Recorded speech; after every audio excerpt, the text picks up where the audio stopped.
నేను చదువుకున్నప్పటి నుండి రాజకీయాల్లోకి వచ్చినప్పటి నుండి మహిళా సాధికారత గురించి ప్రతి ఒక్కరూ చెప్పడం విన్నానే గాని చూసింది లేదు అధ్యక్ష. కానీ జగనన్న ముఖ్యమంత్రి అయిన తర్వాత ఫస్ట్ టైం మహిళా సాధికారతని సాకారం చేసిన ముఖ్యమంత్రిని కళ్ళారా చూస్తున్నాను అధ్యక్ష. అండ్ పాదాభివందనం కూడా చేస్తున్నాను అధ్యక్ష.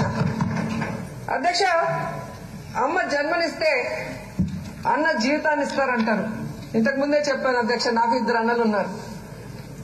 సో ఈ రాష్ట్రంలో ఎంతమంది అన్నలు వారి తోబుట్టువులకి జీవితాన్ని ఇచ్చారో లేదో గాని కష్టంలో అండగా ఉంటూ ప్రతి చెల్లి అవసరాన్ని తీరుస్తూ వారి జీవితాల్లో వెలుగు నింపుతున్న గొప్ప అన్న జగన్మోహన్ రెడ్డి గారు అని కూడా నేను ఈ సందర్భంగా చెప్తున్నాను అధ్యక్ష.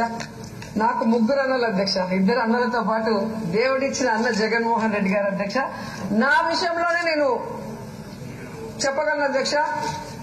ఒక అన్నాన్ని నమ్మి 10 సంవత్సరాలు పైసా తీసుకోకుండా పనిచేస్తే చెల్లెలైన అడ్డంగా నా గొంతు కోసిన మాజీ ముఖ్యమంత్రి చంద్రబాబు నాయుడు అయితే అన్నాని పిలిస్తే ఆ పిలుపుకి అర్థం తెలిసిన వ్యక్తి కాబట్టి నిజంగా నన్ను ఒక చెల్లెలుగా భావించి అసెంబ్లీలో నాకు అన్యాయం జరుగుతున్నా నా చెల్లి తప్పు చేయలేదు అని చెప్పి నాకు అండగా నిలిచి నా కోరికైన ఎమ్మెల్యే అవ్వాలనుకున్నాను, ప్రజలకు సేవ చేయాలనుకున్నాను. అన్నా నువ్వు ఆశీర్వదించాలి అని నేను అడిగిన మొదటి కోరికని సాకారం చేస్తున్నాను. 2 సార్లు ఎమ్మెల్యేని చేయటమే కాకుండా ఏ రోజు ఆడవాళ్ళకి ఇవ్వని ఒక పవర్ఫుల్ ఏపీఐఐసి చైర్పర్సన్ గా కూడా నన్ను చేసిన ఘనత మా అన్నకు దక్కింది.